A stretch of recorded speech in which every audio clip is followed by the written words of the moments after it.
Le bonheur pour moi c'est l'alignement, c'est tu le sens. Je sais pas quelque chose, c'est un ressenti le bonheur. C'est que tu le sens, tu sais, il y a quelque chose de congruent. Tout à l'heure j'évoquais la bonne personne au bon endroit au bon moment.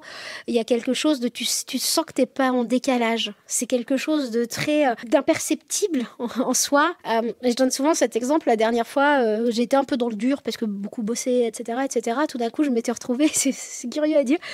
J'étais au supermarché devant le rayon soupe. Je mange pas de soupe, mais j'étais bloquée dans le rayon soupe.